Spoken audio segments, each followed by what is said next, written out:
Muy bien. Bienvenidos y bienvenidas a todos y a todas.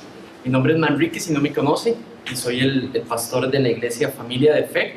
Saludos allá en casa a nuestros hermanos y hermanas que están allí. Les amamos, les extrañamos y juntos, los que están allá y los que estamos aquí, vamos ahora a adorar al Señor con el estudio de su palabra. Así que voy a pedirles, por favor, si pueden abrir todos sus Biblias y allí en la segunda carta de Pedro. Una de las marcas de nuestra iglesia es la predicación expositiva. Con ello es nuestro entender que la Escritura son un compendio, no de un montón de versículos, sino un compendio de libros que son obras literarias que ellas tienen una línea lógica, con un orden de ideas entrelazadas de cierta manera, unidas y puestas, a veces incluso repetidas con intención. Entonces, poder en un buen tracto del año dedicarnos a estudiar un libro de la Biblia de manera sistemática, domingo tras domingo, es una de nuestras marcas. A veces vamos a tomar un tema como una doctrina, o a veces va a ser un tema específico que la iglesia debe de ser entrenada en él o capacitada en él. Entonces ustedes nos han visto, hemos estudiado el conflicto y hemos ido a porciones de la Escritura donde él trata el tema en esa sección de la Biblia. También hemos estudiado doctrinas específicas donde nos lleva por distintos autores y distintas secciones de la Escritura. Pero hoy, 2021, este es el primer libro de la Biblia que vamos a abrir y es la segunda carta de Pedro. Vamos a ir estudiándola sistemáticamente. Ese es el diseño de Dios para su iglesia, porque no es un pedacito de ella lo que hay que estudiar, es toda la carta, desde el inicio hasta el final, entendiendo los temas, la relación entre ellos y también por qué repite lo que repite. Pongan atención, porque si repite algo es porque es el énfasis principal del documento. Entonces, segunda carta de Pedro. ¿Por qué la segunda? Porque ya estudiamos la primera en el 2020, por la gracia de Dios. Allí, para los que quisieran ver nuestro estudio de esa carta, está en el canal de YouTube de la iglesia, ahí están las prédicas y puedes ponerte al día si deseas. Pero en sí creo que es independiente la segunda carta. Y cuando sea dependiente, para eso estamos aquí y vamos a hacer la conexión cuando necesitamos hacerlo en su respectivo momento. Así que hoy vamos a leer del capítulo 1. Solo para entender en el marco de qué fue entregado los primeros versículos, que es lo que vamos a estudiar hoy, quiero leerles todo el primer capítulo. Entonces, dice así: segunda carta del apóstol Pedro a la iglesia.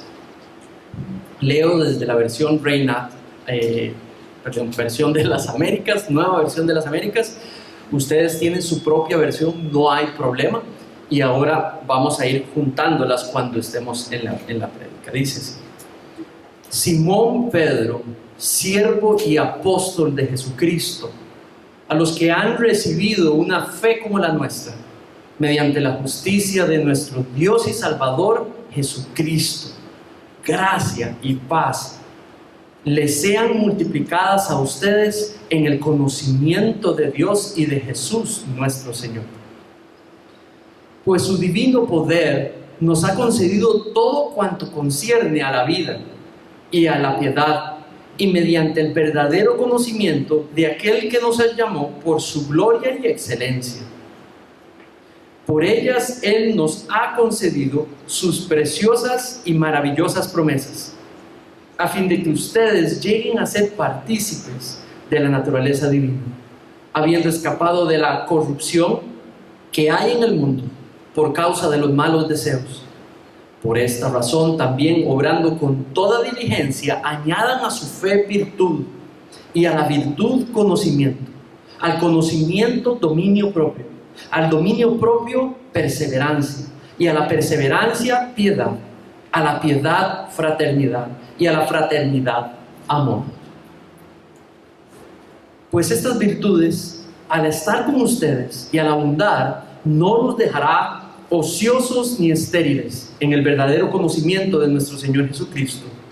Porque el que carece de estas virtudes es ciego o corto de vista, habiendo olvidado la purificación de sus pecados pasados. Así que, hermanos, sean cada vez más diligentes para hacer firme su llamado y elección de parte de Dios. Porque mientras hagan estas cosas, nunca van a caer. Pues de esta manera les será concedida ampliamente la entrada al reino eterno de nuestro Señor y Salvador Jesucristo. Por tanto, siempre estaré listo para recordarles estas cosas, aunque ustedes ya las saben y han sido confirmados en la verdad que está presente en ustedes.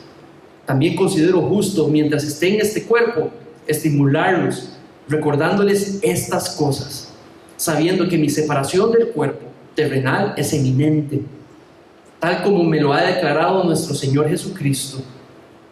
Además, yo procuraré con diligencia que en todo tiempo, después de mi partida, ustedes puedan recordar estas cosas.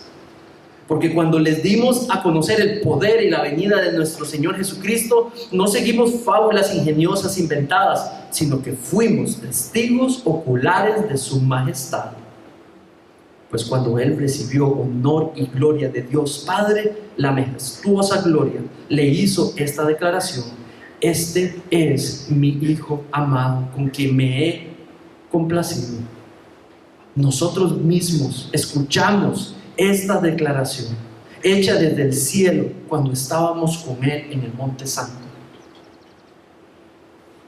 Y así tenemos la palabra profética más segura, a la cual ustedes hacen bien en prestar atención, como una lámpara que brilla en el lugar oscuro, hasta que el día despunte y el lucero de la mañana aparezca en sus corazones. Pero ante todo, sepan esto: que ninguna profecía de la Escritura es asunto de interpretación personal, pues ninguna profecía fue dada jamás por acto de voluntad humana, sino que hombres inspirados por el Espíritu Santo hablaron de parte de Dios. Vamos a poner nuestro tiempo juntos, las siguientes semanas juntos, para que el Señor logre sus propósitos por medio del texto en ti y en mí para su gloria. Padre, en esta mañana ponemos los siguientes minutos una vez más en tus manos. Regálanos humildad a todos los que estamos aquí, humildad que nos permita sorprendernos, Señor, por la verdad que nos vas a ir enseñando domingo tras domingo. Al mismo tiempo, humildad para aprender, para conocerte mejor, para saber quién eres tú mejor. Y de esa manera, Señor, nos sorprenda la gracia que tenemos a nuestra disposición. Gracia gratis, gracia sin merecer, gracia profunda, gracia viva, que está a nuestra disposición para tu gloria, Señor. Que producto de esta serie, Señor, podamos disfrutar la gracia de Cristo en nosotros y gloriarnos en ella, Señor. Glorificarte por medio de ella. En el nombre de tu Hijo Jesús te pido esto. Amén.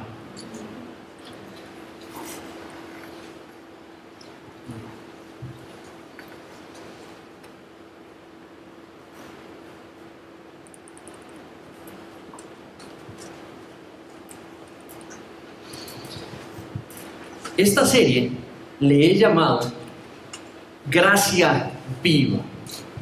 Y gracia viva porque en la primera carta la palabra viva sale utilizada varias veces en la primera carta. Pedro decide utilizar este adjetivo vivo para hablar sobre la esperanza cuando vimos la primera carta. El tema primario en la primera carta es la esperanza cristiana. La esperanza cristiana es viva. Eso quiere decir vibrante. Eso quiere decir opuesta a muerta. En la primera carta también utilizó la palabra viva para hablar de Cristo, la piedra viva. Eso es completamente opuesto a una piedra muerta, sino una piedra que está vibrante, que se puede observar vibrante, tanto la esperanza como aquel que generó la esperanza del cristiano o las cristianas, que es Cristo, la piedra viva. En la primera carta después también dice, ustedes son piedras vivas. Y dice, edificadas con sacerdocio santo. Y dice, piedra viva y piedras vivas edificando el cuerpo, la iglesia. Entonces, la segunda carta, el tema principal es la gracia de Dios. Ahora, acuérdense de esto, lo vieron en este primer capítulo, solo hay 3 capítulos y lo vieron ahí. La segunda palabra más repetida, de hecho la primera más repetida en la segunda carta es conocimiento. Conocimiento. Pero el punto de Pedro es gracia vibrante, gracia viva. El que sabe, gracia vibrante, gracia viva. El que más conoce y crece en conocer, gracia viva, gracia vibrante. Y por eso le he llamado a esta serie este tema, para dejarlo allí en ustedes. El conocimiento de Dios permite regocijarnos en la gracia de Dios. El resultado primario de conocer y de saber no es orgullo. El resultado primario no es corregir a los demás. El resultado primario no es enorgullecernos. El resultado primario es que disfrutamos la gracia de Dios más y mejor. Y ese es mi punto al poner este título de esta manera. Ahora, como es la primera vez que me dirijo a ustedes, este primer sermón es un poco extraño.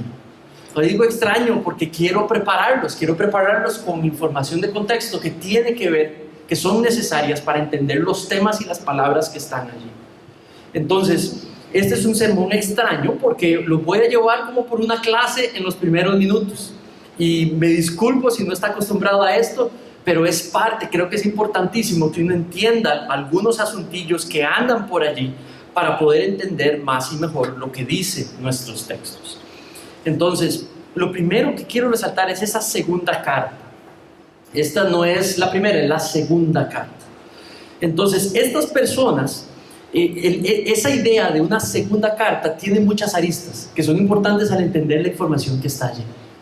¿Cuáles aristas son importantes? La primera, Pedro. ¿Quién es Pedro? Nos referimos al apóstol Pedro, al Pedro que estaba junto a Juan en el monte de la transfiguración, al Pedro que negó a nuestro Señor Jesucristo, ¿cuántas veces? 3. Al Pedro que posiblemente tenía un liderazgo principal, especial, también Santiago, allí entre los discípulos. Sí, claro, a ese Pedro nos referimos. ¿Por qué digo Pedro? Porque el mismo texto lo dice. Las dudas que han habido en el pasado, que aunque el texto dice que es Pedro, no sea Pedro, realmente la evidencia que tenemos allí dentro del texto pareciera que es Pedro, suena que es Pedro, por ende puede que sea Pedro. Entonces, Pedro el apóstol. Ahora, también es importante preguntarnos, ¿de dónde viene Pedro? ¿De dónde está Pedro? ¿De dónde manda la carta Pedro? Entonces, igual, si uno rastrea las cosas que dice la carta, posiblemente, creo yo, que está en Roma. Si está en Roma, está bien lejos de donde están estos hermanos y hermanas en esta zona. Por ejemplo, dice Simón Pedro, siervo y apóstol de nuestro Señor Jesucristo. Entonces yo le creo a Pedro. Pedro dice que es él, entonces yo digo que es él. Entonces nos quedamos con lo más simple al leer. Ahora, ¿desde dónde? Roma. Roma es una iglesia que no creo haya fundado Pablo, pero sí es una iglesia que Pablo conoce y nos la describe bastante. ¿Cómo nos la describe? Por toda la carta de Romanos. Porque nos describe las cosas que necesitaban escuchar como las cosas que él dice sobre los hermanos que están allí.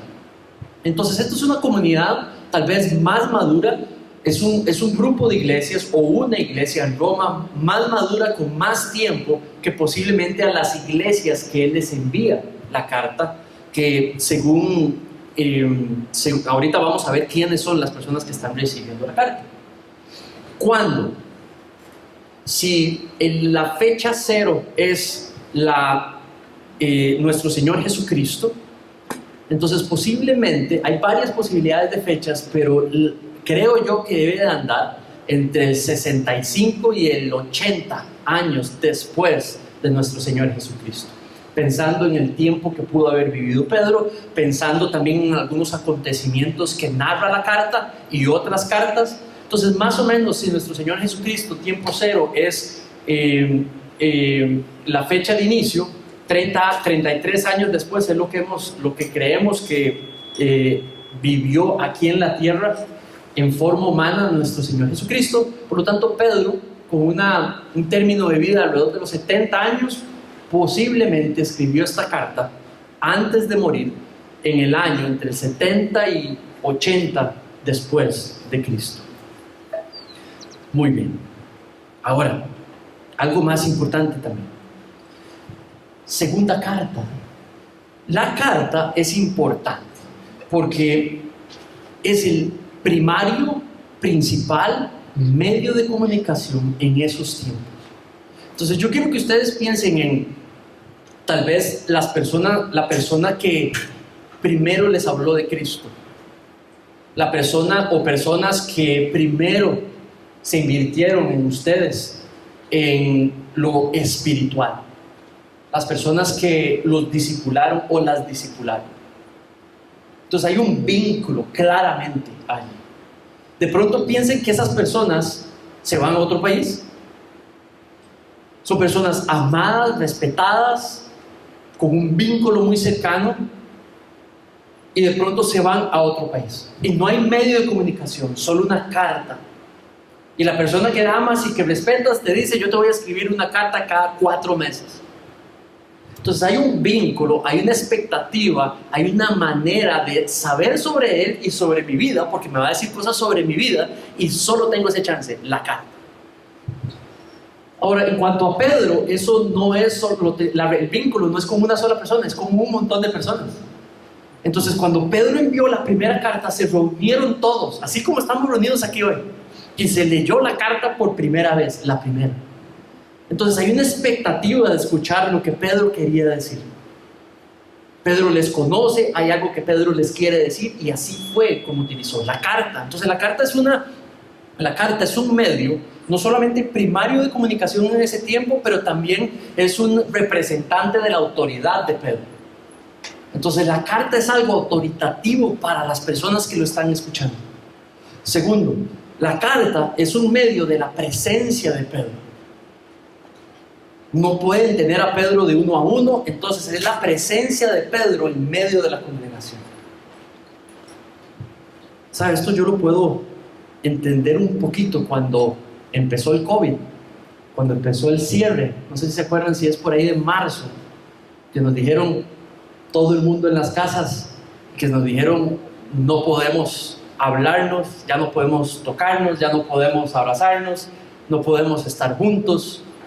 Cuando nos dijeron en sus casas, solo entre las familias. Y entonces vino la decisión: ¿y ahora cómo nos comunicamos los domingos? ¿Qué hacemos con los estudios bíblicos? ¿Qué hacemos con cómo nos comunicamos en esto que compartimos como miembros de la iglesia? Y entonces empezamos a establecer medios, imperfectos todos ellos, y no son lo mismo, pero empezamos a establecer medios. Y el primer sermón allí, no hay nada más incómodo que hablarle a una cámara. Mira qué incómodo, impersonal y raro que es estar en un cuarto y tener un chunche y hablarle al chunche. E imaginármelos en ese circulito a cada uno de ustedes. Ahora, no sé cómo se entendió del otro lado. Lo que les puedo decir es que era mi oportunidad de poder estar con ustedes. Y también era su oportunidad de poder estar conmigo. Entonces la carta es ese envase por medio del cual la presencia de Pedro, la presencia de Dios en esas personas se ponía en práctica por medio de la información que dice la carta. ¿Tiene sentido? Entonces, una carta, sí. Más o menos esa carta tuvo que ser llevada por una persona caminando, no sabemos si caminó o si utilizó algún medio de transporte como caballo o demás en esos tiempos, pero tuvo que haber atravesado una distancia más o menos como de aquí a México. De aquí a México hay posiblemente unos como 7,000 más o menos kilómetros. La distancia entre Roma y la sección donde están es más o menos como un 90% de esa distancia. Entonces es como de aquí a Guatemala, cerca de la frontera con México. Esa distancia es alguien para llevar esa carta a las personas. Esa era la premura, esa era la necesidad de llevar esa carta para que esa gente tuviese la carta. Caminar y afrontar los peligros que se tenían que enfrentar para llevarle a esa iglesia la carta de Pedro. ¿Por qué cuento esto? Porque igualmente esta carta es importante, llegue a nosotros, a esta iglesia hoy, para que logre los objetivos y los propósitos que Dios, utilizando a un ser humano como Pedro, quiere generar en cada sección, en ti y en mí, domingo tras domingo. La carta también tiene otra característica importante, y es que va dirigida a personas específicas. Pedro no, a ver, voy a decir algo y por favor no se desesperen, no se asusten, pero Pedro no escribió esa carta para usted y para mí. ¿Usted sabía eso? No me crucifiquen. Esa es la verdad. Pedro no escribió esa carta para usted y para mí.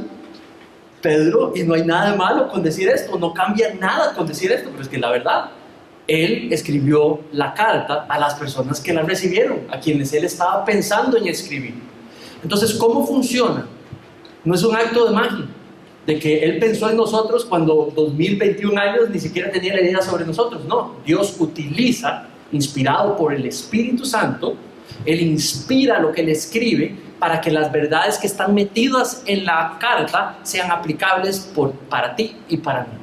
Quien hizo eso es Dios, no Pedro. Utilizó la personalidad de Pedro, utiliza el conocimiento de Pedro. Lo que le quería decir a la carta, él mete la verdad de Dios sobre Dios ahí, y nuestra tarea aquí y tuya no es simplemente escuchar lo que Manrique tiene que escuchar. No, tu tarea y mía juntos es sacar la verdad sobre Dios en el texto. La teología del texto. Esa es la tarea domingo tras domingo. Y ahora sí, esa teología es para ti y para mí. Lo siguiente es: ¿a quiénes es la segunda carta? Pregunta importante: ¿a quiénes es la segunda carta? Bueno, yo creo, después de ver todas las posibilidades, que creo que es al mismo grupo que la primera. Ahora, con un cambio. La primera carta estaba dada a los expatriados de la dispersión en el Ponto, Galacia, Capadocia, Asia, Bitinia, a los elegidos. Ahora, la traducción de esa frase posiblemente quiere decir a los que son tratados como extraños en su propia tierra, elegidos por Dios, que están en estas áreas. Lo que estaba sucediendo con esas personas es que por su fe estaban siendo maltratadas, discriminadas, perseguidas por su fe nueva. Sus propios familiares posiblemente. Ya no iban a los festivales que iban antes, ya no hacían las cosas que hacían antes, ya empezaba a haber separación, diferencia entre esas personas creyentes y las personas que les vieron crecer. Entonces Pedro en esa situación les escribe, y están repartidos en estas zonas: Ponto, Galacia, Capadocia, Asia y Bitinia. Eso se llama Asia Menor. Es como, de hecho es lo que se conoce hoy como Turquía. Todo Turquía es esta área. El área donde están las iglesias o donde están los creyentes es más o menos como 800 kilómetros cuadrados. A ese sector, ahí están desparcidos los cristianos, y esta carta va para allá.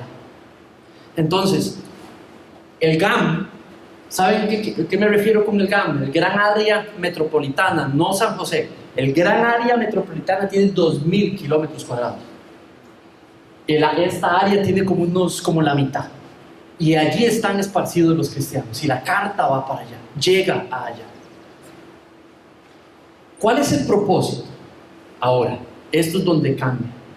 Si ustedes ven capítulo 2, si los que han podido estar leyéndola los últimos días, capítulo 2 habla sobre falsos maestros. Entonces, aquí es donde yo creo que cambie. Porque no creo que falsos maestros estuvieran en todas las iglesias. Como es tan específico, posiblemente va a la misma área, pero posiblemente a una iglesia o solamente a algunas iglesias. Esta carta es poco posible que se espere que sea llevada a todas las iglesias. ¿Por qué? Porque es muy específica. Va a atacar algo que está pasando en una iglesia o en un par o en varias. Pero no creo que sea para hablarle a las personas que no están practicando la falsa enseñanza. Entonces, ese es el único cambio. ¿Cuál es el propósito? Hay 3 primarios. Número 1, por lo que están haciendo estos falsos maestros, ¿qué es lo que están diciendo? Práctica número 1, están poniendo en duda, cuando digo falsos maestros, me refiero a personas que tienen muchos discípulos. Los falsos maestros tienen bastantes discípulos. Lo que enseñan primariamente es poner duda de que en realidad Jesucristo no va a regresar. Es primariamente la enseñanza. Que eso está muy dudoso, la verdad es que no creo que vuelva. Y empiezan a poner duda en las personas y empiezan a enseñar. Entonces aceptan que son cristianos, dicen que son cristianos, pero que están realmente dudosos que en realidad nuestro Señor Jesucristo vaya a venir o no.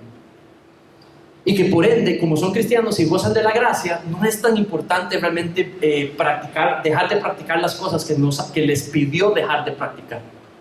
Que entonces no es tan importante ser tan celoso con esto de la santidad. Y entonces estos hombres han empezado a practicar inmoralidad sexual. Y están empezando a enseñar a las personas de que no es tan importante esto de la santidad porque nuestro Señor Jesucristo no va a volver. Si nuestro Señor Jesucristo no va a volver, no hay juicio. Si nuestro Señor Jesucristo viene, no hay que responderle a Él en nada. Entonces estos hombres están enseñando que se puede practicar las costumbres viejas de nuevo. Y el propósito de la carta es decir, no, nada que ver. Número 1, los apóstoles tienen autoridad. Y esa autoridad ha enseñado que Jesucristo va a regresar y va a traer juicio. Número 2, la gracia, la verdadera gracia, la gracia que está viva en el corazón de una persona, no luce con libertinaje. Todo lo contrario, el conocimiento de Dios se refleja en santidad. El conocimiento de Dios tienen que buscarlo, tienen que perseguirlo, y entonces van a poder gozar mejor la gracia de Dios, regocijarse en la gracia de Dios. ¿Vieron las canciones que Rebe escogió para nosotros para este servicio hoy? Allí ves en las canciones que podemos regocijarnos en las verdades de la gracia de Dios, y que conocer más esas verdades nos hacen regocijarnos más en la gracia de Dios y querer ser como Él nos quiere que seamos. Entonces no es legalismo obedecer, no, ser santo, buscar ser santo, ser más santa, no es legalismo, es la reacción a la gracia desplegada por Dios en nosotros. Porque me amó, le amo. Porque me sigue amando, le sigo amando. Porque me amó, le sigo y le copio y le emulo. Respuesta de lo que Él ha hecho y puesto en mí. No legalismo. Entonces, ahora sí. Esto es lo único que quería decir pues para empezar este tiempo. La primera sección, los primeros 2 versículos, para mí es una muestra de que su gracia es preciosa. Dice allí, Simón Pedro, siervo y apóstol de Jesucristo, a los que habéis alcanzado por la justicia de nuestro Dios y Salvador, Jesucristo, una fe igualmente preciosa que la nuestra. Gracia y paz les sean multiplicadas en el conocimiento de Dios y en el conocimiento de nuestro Señor Jesucristo. Dos pequeños versículos con muchísima información. Dos pequeños versículos para empezar la carta con una preciosa muestra de lo que es la gracia de Dios para con nosotros. Lo primero que quiero notar allí es que la fe debe de estar en el centro de la vida cristiana. Esto no me refiero a tener fe, me refiero a la fe cristiana, la fe con todo lo que ella conlleva. Debe de ser el centro de quienes somos, y del centro de quienes somos debe de brotar todo: mis estudios, mi familia, mi rol de madre o mi rol de padre, mi rol de esposo o mi rol de esposa, mi juventud, mi soltería. Mientras estudio, mientras termino y alcanzo el bachillerato, mientras escojo mi carrera, todas las distintas cosas que están allí, la mujer que debe de ser, el hombre joven o mayor que debe de ser, el ciudadano, todo posible rol que tienes en tu vida debe de nacer, debe resultar de la fe cristiana en tu vida. Ahora, ¿por qué sé eso? Miren lo importante para Pedro decirles esto: Simón Pedro, siervo y apóstol de Jesucristo, a los que habéis alcanzado. En realidad se refiere a los que han recibido. ¿Por qué? Porque ve lo que dice después. Dice, por la justicia de nuestro Señor y Salvador. Entonces no te confundas, no está queriendo decir que es algo que tú tienes que hacer o es algo que tú tienes que lograr, porque las siguientes palabras dicen que es por medio de la justicia de Dios. Entonces lo que está diciendo es específicamente por la gracia y Salvador Jesucristo, una fe igualmente preciosa que la nuestra. Entonces hay algo que el apóstol está diciendo: la fe de ustedes y la fe de nosotros los apóstoles es igual, tiene el mismo valor. La fe de ustedes y la fe de nosotros es igual. Entonces la fe es preciosa per se. Todas las bendiciones que trae el conocimiento de la fe cristiana son para ser gozadas y disfrutadas en esta vida. Las puedes disfrutar no importa la edad, no importa dónde vienes y no importa dónde estés. La fe es algo para que emane en toda etapa de nuestra vida. Me sonaron en el examen y nuestra fe nos sostiene. Quebraron mi corazón y la fe nos sostiene. Tomé una mala decisión y la fe nos sostiene. Tengo trabajo nuevo y la fe nos dirige y la fe nos confirma. Estamos en medio de pandemia, no sabemos lo que va a pasar en el 2021 y tenemos la fe robusta y centro de nuestras vidas. Entonces, realmente la centralidad de la fe es primaria en la vida cristiana. Esto tiene que ser el centro del cual emana todo. La segunda idea que veo allí es que la justicia salvadora de Dios es igual para todos. Ok, quiero más o menos que lo veas así. Este es el apóstol Pedro. Entonces no es cualquier persona, este es el apóstol Pedro. Y les está diciendo con propósito: la fe de ustedes es tan preciosa como la mía. ¿Qué quiere decir eso?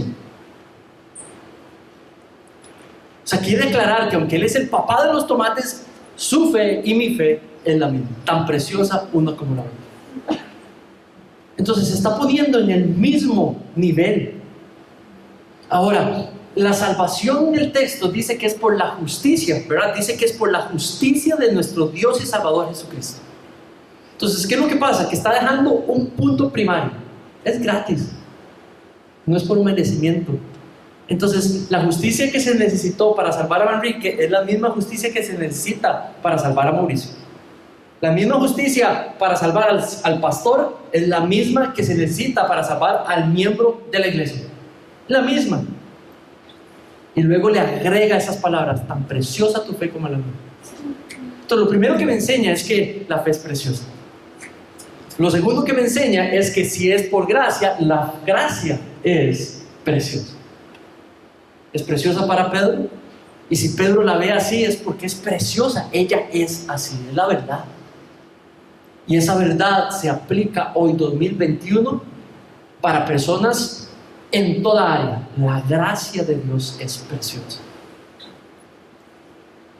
La justicia derramada en la cruz para que tú y yo podamos ser salvos, tener comunión con Dios, ser hijas e hijos de Dios. Esa gracia, esa justicia necesaria es igual. Entonces, ¿cuál es el propósito de Pedro allí? Ponerse en el mismo lugar que ellos, para llegar y decir: somos iguales, somos iguales. Gracia tan preciosa, fe tan preciosa, la tuya como la mía. Por eso nos llamamos hermanos, y por eso nos llamamos hermanas en Cristo.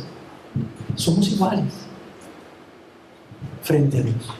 Ahora, cuando dice justicia, también es importante declarar que Cristo debe de ser primario también. Porque eso es lo que hace que la justicia de Dios sea igual en ti y en mí. Que se necesitó el mismo mediador, que se necesitó el mismo salvador. Por eso nos coloca en el mismo ámbito. La misma sangre por ti, la misma sangre por mí. Entonces nos hace miembros de una misma unidad, de una misma realidad. Entonces, la superioridad entre cristianos, unos para con otros, no tiene sentido. El que un cristiano se crea más que otro, independientemente de su conocimiento, o de su experiencia, o de su apellido, o de su nacionalidad, o de su pasado, ¿qué tal es? No hay un aspecto de superioridad por nuestro pasado. Si tu pasado es horrible y el mío es un poquito menos horrible, no hay superioridad. No puede haber superioridad. Eso va en contra de la gracia, en contra de lo que dice allí, por la justicia de nuestro Señor Jesucristo, igualmente preciosa. Entonces, ¿qué enseña esto? Humildad. Cristo es primario. Cristo, la primacía de Cristo sobre nuestras vidas, ese sí es superior.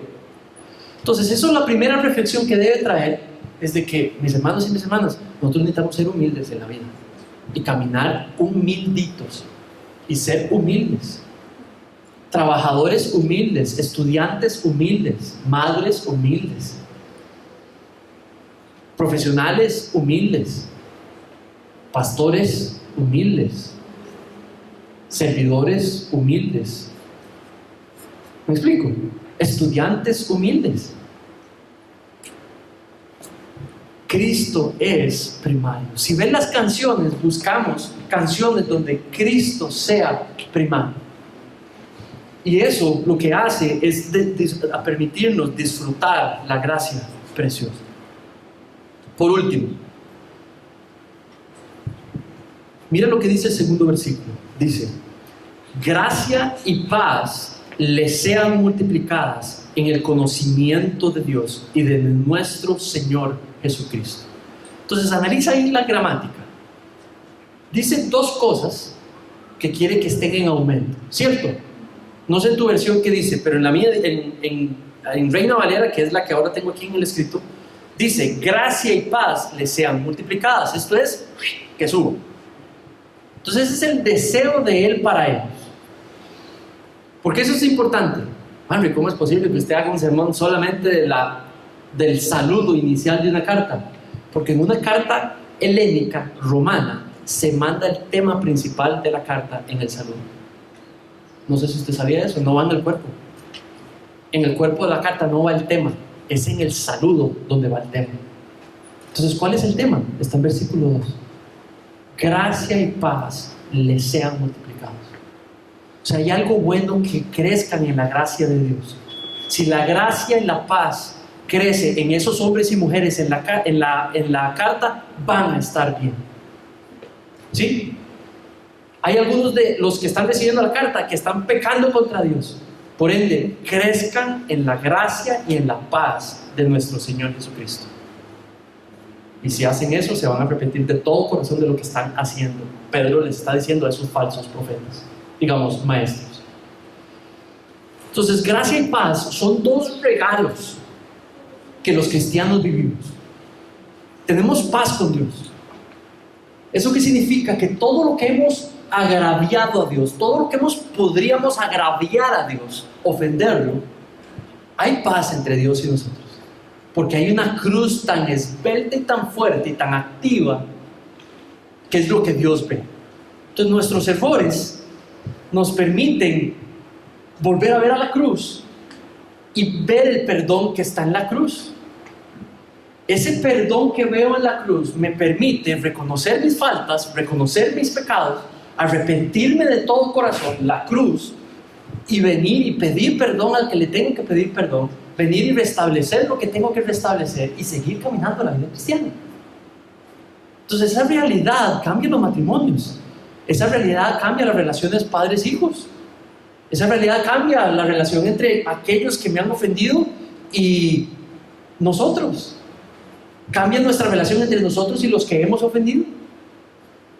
La gracia de Dios, la paz de Dios cambian las relaciones. Cambian las relaciones. Mejora las relaciones, las comunicaciones. Los vínculos los vuelven más fuertes. Saben, aquí sé que hay solteros y solteras. Y le quiero hablar a mis hermanos y a mis hermanos solteros y solteras.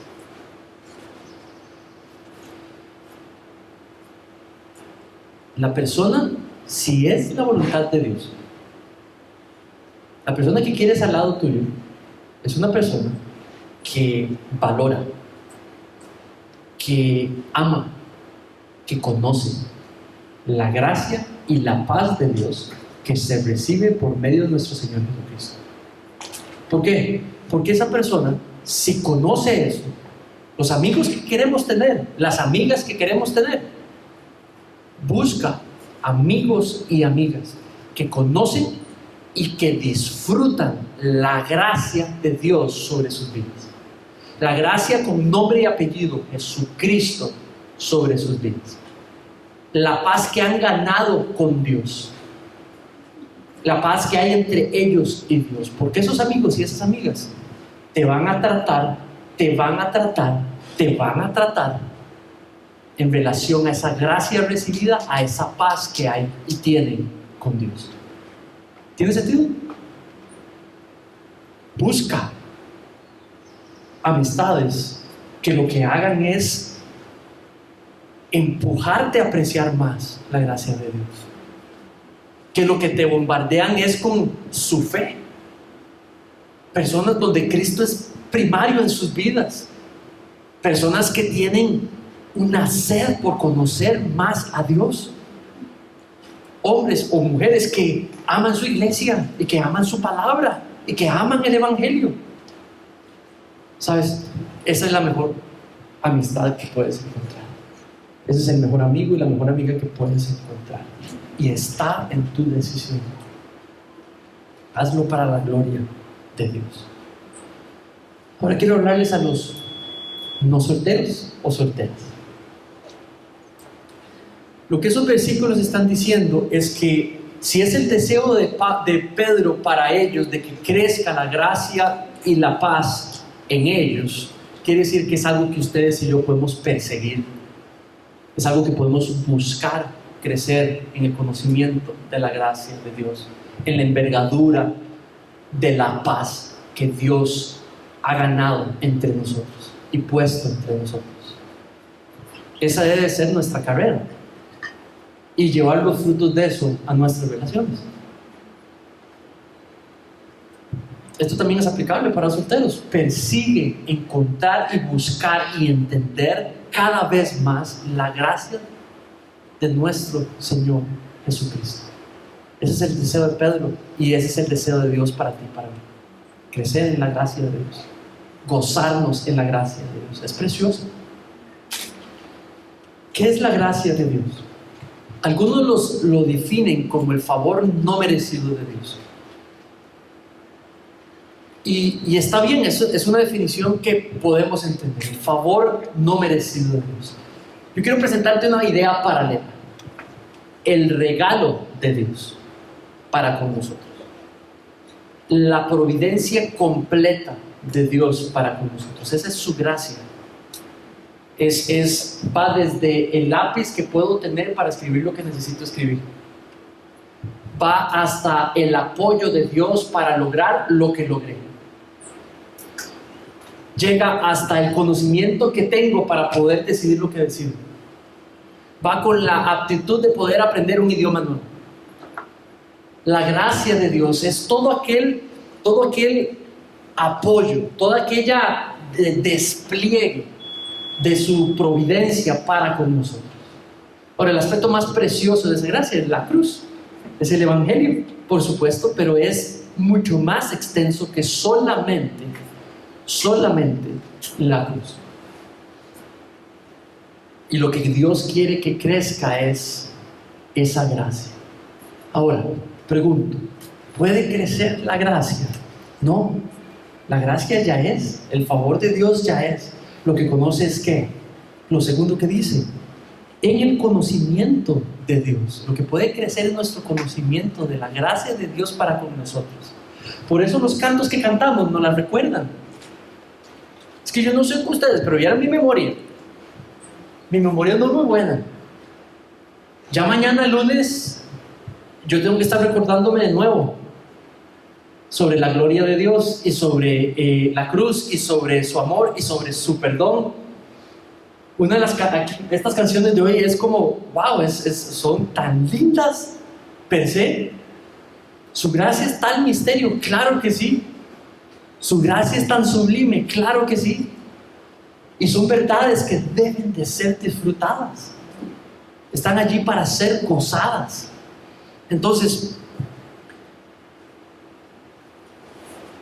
realmente te animo a que el propósito de tu vida sea esto. Vuélvelo el propósito de tu vida. Vivir para conocer a Dios más y mejor, y producto de ello, al conocerle, disfruto de su gracia mejor. A más conocimiento de Dios, conozco la gracia de Él para conmigo mayor. Y si la conozco más, la puedo disfrutar más. ¿Tiene sentido? ¿Sabe? La primera iglesia que plantamos se llama La Gracia. Y yo me acuerdo cuando plantamos la iglesia La Gracia, que yo me pregunté, ¿cómo le vamos a llamar? ¿Verdad? Y en la Biblia las iglesias se llama iglesia a los colosenses, iglesia de los corintios, ¿verdad? No está llamada como los nombres que nosotros le ponemos. Entonces yo decía, le pongo la iglesia de los guadalupanos y luego nos movemos, ¿verdad? Está muy raro, porque era en Guadalupe. Entonces, ¿cómo le ponemos? Entonces no está mal llamarle a una iglesia que no sea como el lugar donde fue plantada. Le llamo la iglesia a los guadalupanos, ninguno de Guadalupe venía, todos venían fuera de Guadalupe. Entonces empecé a buscar un nombre y empecé a hablar con Rebeca. Los chicos estaban muy pequeños y de pronto, no me acuerdo, creo que fue de algo que vi, empezó a repetirse, varias gente empezó a mencionarme la palabra gracia y empecé a leerla, gracia por todo lado. Y después, ¿saben? De todo corazón, esta fue la intención para que nunca se me olvide. Le vamos a poner la gracia para que nunca se nos olvide que todo es por gracia. Especialmente a mí, para que a mí nunca se me olvide que es por gracia. Que todo es sobre la gracia de Dios en nuestras vidas. Igualmente, es hoy. Que ese sea el título de esta semana para ti y de los próximos meses. Gracia. Todo es por gracia. El despliegue de todo lo que tienes bello en tu vida ha sido desplegado y entregado por gracia. Tus padres, tus hijos, tus estudios, pero lo más importante, tu salvación, tu redentor, la cruz, la justicia de Dios, la palabra de Dios, la sabiduría que tienes por medio de ella, es por gracia. Tu salud hoy, la ropa que andas, la profesión que tienes, la platilla que tienes por allí, lo que puedes generar y hacer es por gracia. Que no se nos olvide. Segunda parte, crece en el conocimiento de esa gracia. Eso es lo que Pedro quiere y eso es lo que Dios quiere para nosotros hoy. Crece en el conocimiento de esa gracia para la gloria de Dios y disfrútala. Amén. Fe debe de ser lo primario de nuestras vidas. 2. La salvación de Dios se necesitó lo mismo para ti, para mí, que para cualquier otra persona que tiene a Cristo como su Señor y Salvador en sus vidas. Entonces vuélvelos a ver y trátalos con humildad. No, ni tú ni yo, cuando alguien te susurre que eres superior a otros, cuando tus acciones te muestren que de alguna manera estés mostrando superioridad hacia otros, inmediatamente quítate de ahí, salga corriendo. Huye de prácticas de superioridad, expresiones que lo que expresan es superioridad, porque somos iguales. Tercero, Cristo es primario. La supremacía de Cristo se enseña en Colosenses. Aquí se enseña en la segunda carta la primacía de Cristo. Es primero. La supremacía quiere decir que es superior. Todo Colosenses, eso es lo que enseña. Es lo más superior que hay. Pero en 2 Pedro lo que llama es, la palabra menciona la primacía de Cristo. Primero en la mañana, primero en la casa, primero en nuestras vidas, primero en nuestros cantos, primero en nuestra vida cotidiana. 4, goza la gracia de Dios. Para ello necesitas crecer en conocerle, cómo es Él y quién es Él. Y en ese entretanto vas a poder disfrutar de su gracia. Oremos. Padre, te damos gracias hoy, porque en 2 pequeños versículos podemos ver la preciosa fe que disfrutamos. Podemos ver la justicia que has desplegado en Cristo para con nuestras vidas. Podemos recordar a tu Señor, a tu Hijo Jesucristo como nuestro Dios y Salvador. Gracias porque en tan pequeños versículos podemos ver que la gracia desplegada y nuestra fe es algo de ser admirada y apreciada como tesoro en nuestras vidas. Más que nada, Señor. Gracias, Señor, porque en tan pequeños versículos podemos recordarnos que la paz de Cristo está con nosotros y que tu gracia abunda sobre nuestras vidas. Tu favor sobre nosotros abunda sobre nuestras vidas. Padre, mi petición es sencilla. Ayuda a cada persona aquí presente, incluyéndome, a crecer, Señor, en tu gracia y en la paz que vive en nosotros. Ayúdanos, Señor, a crecer en el conocimiento de tu carácter, de tu naturaleza, de quién eres, de lo que has hecho por nosotros, de lo que sigues haciendo por nosotros. Para entonces, Señor, lograr el propósito de estos versículos y de esta carta, que disfrutemos esa gracia en la cual vivimos. Señor, en esta semana permítenos ser hombres y mujeres que mostramos gracia a otros, gracia de la que hemos recibido, y la desplegamos a otros, aunque no se lo merezcan, Padre, porque así es la que hemos recibido, no merecido. Que seamos mejores perdonadores, que tengamos mayor paciencia, que tengamos esperanza, que seamos hombres y mujeres de fe en esta semana, que podamos amar al que no se lo merece, que vamos a amar con el amor que hemos recibido de Cristo. Esta es mi petición, Señor. Haz esto en nosotros, Señor, para tu gloria. En el nombre de tu precioso Hijo Jesús te pido esto.